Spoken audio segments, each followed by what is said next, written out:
ہمیں اخلاقی اور فکری اور جذباتی اعتبار سے ایک قوم رہنے دیجئے، ہمیں جبر کی بنیاد پر ایک قوم نہیں رکھا جا سکتا۔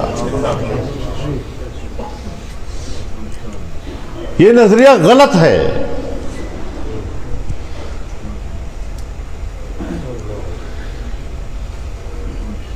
ہمیں اپنی اسٹیبلشمنٹ سے یہی اختلاف ہے،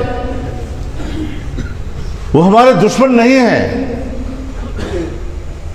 ہمارے ملک کے رہنے والے ہیں، لیکن تمام وسائل و اختیارات کو اپنے اندر سمیٹ کر اس کا ارتکاز کر کے اگر وہ سمجھتے ہیں کہ فیصلے صرف ہماری خواہشات پر ہوں گے اور عوام کو صرف ہم دکھاوے کے لیے دنیا کے سامنے رکھیں گے، یہ کھیل نہیں چلے گا، یہ کھیل نہیں چل سکتا۔ سب سے پہلے میں نہیں مانتا اس چیز کو، اور جنرل صاحب، جرنیل حضرات، اسٹیبلشمنٹ سن لے، یہ فضل الرحمان کی بھی آواز ہے، یہ اس کی جماعت کی ایک ایک کارکن کی آواز ہے۔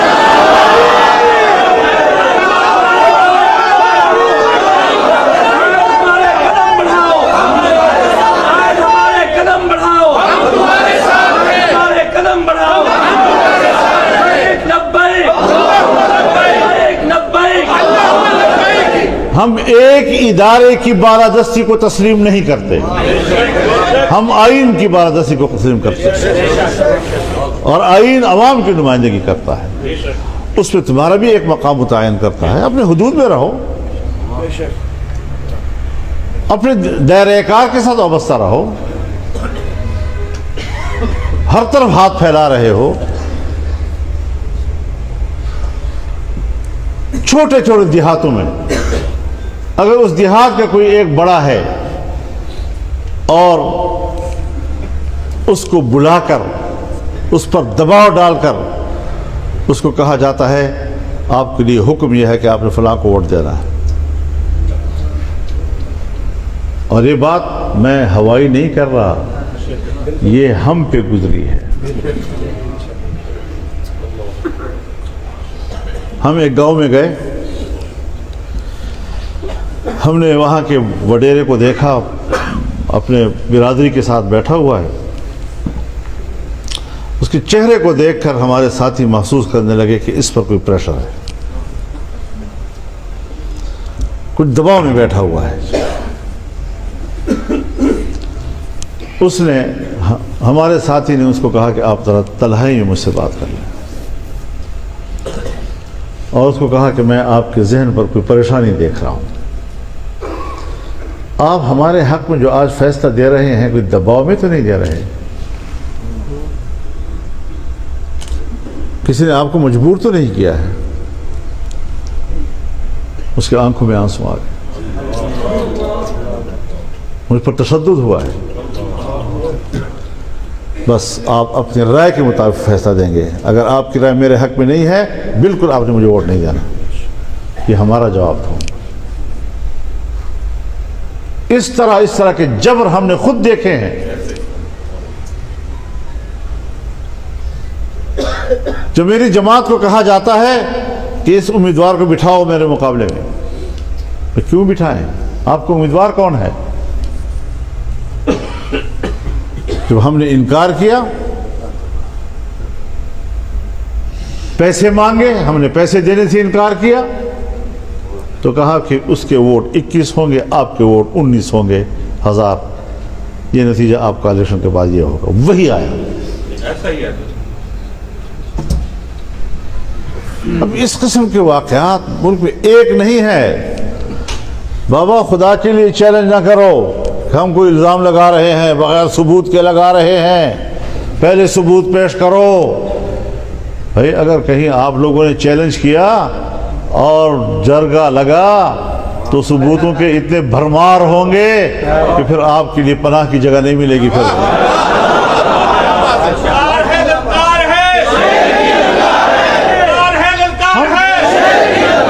ہم بلا وجہ بات نہیں کر رہے ہیں، خدا کے لیے اس ملک کو بچاؤ۔ خاکم بدہن میری بات کو خدا جھوٹی کر دے، لیکن میں حالات کو اس طرف دیکھ رہا ہوں جاتے ہوئے جس طرح بنگال کے حالات چلے گئے تھے۔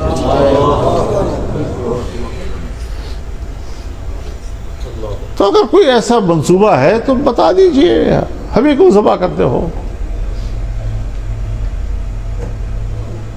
لیکن ہم اپنے ملک کو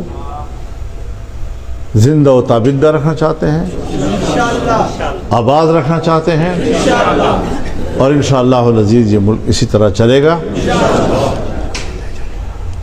الیکشن کیا ہے؟ پارلیمنٹ سپریم ہے،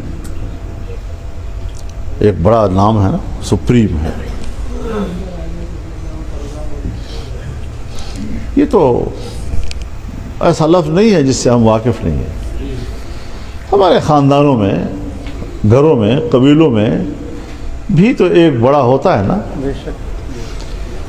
لیکن وہاں پر بھی دیکھا جاتا ہے کہ بعض بڑا کنٹرول رکھتا ہے، اور بعض بڑا ایسا ہوتا ہے جسے صرف نمائش کے لیے جرگے میں بٹھایا جاتا ہے، اختیارات کسی اور کے ہاتھ میں ہوتے ہیں۔ آج کی ہماری پارلیمنٹ اس طرح کی سپریم ہے۔ اب اس ایوان میں بیٹھ کر کم از کم میں اپنے بارے میں نہیں کہوں گا کہ میں اس ایوان میں بیٹھ کر پاکستان کا وی آئی پی ہوں۔ جمہوریت اپنا مقدمہ ہار رہا ہے، اور جمہوریت کی جنگ کون لڑ رہے ہیں؟ ہمارا تعلق مذہبی حلقے سے ہے، اور ہم دنیا کے ان لوگوں سے لڑ رہے ہیں کہ جنہوں نے اسلام کے نام پر بندوقیں اٹھائی ہوئی ہیں اور کہتے ہیں جمہوریت کفر ہے، اور ہم کہتے ہیں نہیں، جمہوریت کی کوئی ایک واضح تشریح ہے ہی نہیں۔ جمہوریت نظام مملکت میں عوام کے اشتراک کا نام ہے، بس۔ اس کی شکل کیا ہو؟ امریکہ میں اور طرح، برطانیہ میں اور طرح، ہندوستان میں اور طرح، بنگلہ دیش میں اور طرح، دوسرے ممالک ہیں وہاں اور طرح۔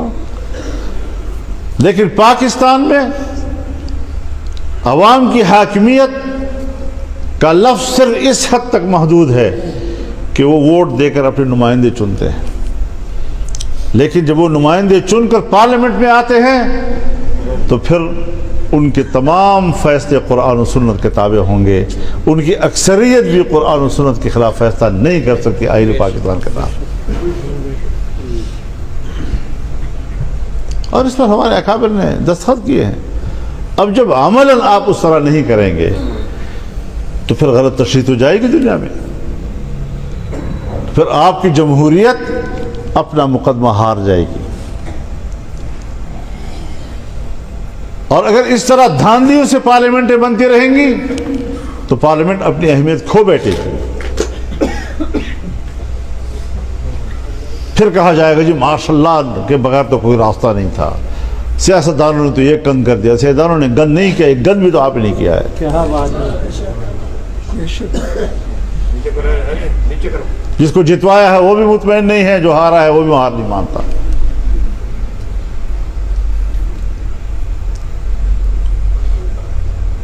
تو اس طرح کی صورتحال ہمارے ملک میں بنائی گئی ہے اور بنائی جا رہی ہے۔ ہم جمہوریت کے مفہوم کو سمجھتے ہیں۔ آئین پاکستان کے روح سے ہم نے جمہوریت کے جس مفہوم کا تعین کیا ہے وہ اکابر علماء کرام نے کیا ہے، ان کی کاوشوں سے ہوا ہے۔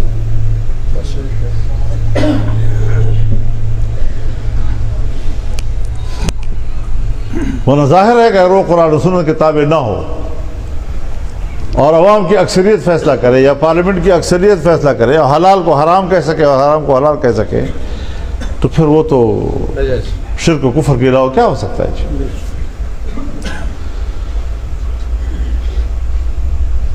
تو پاکستان ایک اسلامی ملک، ایک جمہوری ملک، ایک پارلیمانی ملک، ایک وفاقی ملک، یہ ہمارے آئین کے اساس ہے۔